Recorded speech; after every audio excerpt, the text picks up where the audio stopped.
കോട്ടയത്തെ ജി ശ്രീജിത്തുണ്ട്. ശ്രീജിത്ത്, ഇന്നലെ അതിശക്തമായ മഴയായിരുന്നു കോട്ടയം ജില്ലയിൽ. ഇന്ന് വിദ്യാഭ്യാസ സ്ഥാപനങ്ങൾക്കടക്കം അവധി നൽകിയ സാഹചര്യമാണ്. എന്താണ് നിലവിൽ ഇന്ന് രാവിലെ മഴയുണ്ടോ ജില്ലയിൽ? മഴ തുടരുക തന്നെയാണ്. മഴ രാത്രിയും ശക്തമായി തന്നെ പെയ്തിരുന്നു. പലയിടത്തും മഴ തുടരുന്നുണ്ട്. ചിലയിടങ്ങളിൽ, അത്രയും താഴ്ന്ന പ്രദേശങ്ങളിൽ ചിലയിടങ്ങളിൽ വെള്ളം കയറിയിട്ടുണ്ട്. ഇപ്പോൾ ചെങ്ങളം പോലുള്ള ചില മേഖലകളിൽ താഴ്ന്ന പ്രദേശങ്ങളിൽ വെള്ളം കയറിയിട്ടുണ്ട്. അതേസമയം തന്നെ കഴിഞ്ഞ 2-3 ദിവസമായി തുടർന്ന മഴയിൽ ഏറ്റവും വലിയ ദുരിതമുണ്ടായത് ശക്തമായ കാറ്റാണ്.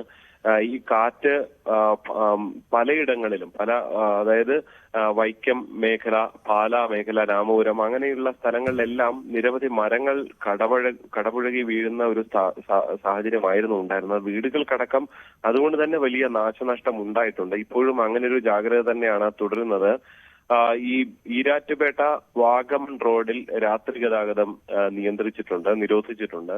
അതേപോലെ തന്നെ ഈ ഇല്ലിക്കൽ കല്ല്, ഇലവീഴ, പൂഞ്ചിറ തുടങ്ങിയ കിഴക്കൻ മേഖലയിലെ ടൂറിസം കേന്ദ്രങ്ങളുണ്ട്. മലയോര മേഖലയുമായി ബന്ധപ്പെട്ട ടൂറിസം കേന്ദ്രങ്ങളുണ്ട്. അവിടങ്ങളിലും നിരോധനം ഏർപ്പെടുത്തിയിട്ടുണ്ട് എന്നതാണ് എടുത്തു പറയാൻ സാധിക്കുന്നത്. എന്തായാലും മഴ തുടരുന്നു, അതൊരു ആശങ്കയെ നിൽക്കുന്നു. അതേസമയം തന്നെ പ്രധാന നദികൾ, ഇപ്പോൾ മീനച്ചിലാറ്, മണിമലയാറൊക്കെ ഉണ്ട്. അവിടങ്ങളിൽ നിന്ന് വല്ലാതെ വെള്ളം കയറുന്ന സ്ഥിതിവിശേഷമൊന്നും ഇതുവരെയും റിപ്പോർട്ട് ചെയ്തിട്ടില്ല. അതാണ് നിലവിലെ കോട്ടയത്തെ സാഹചര്യം. കനത്ത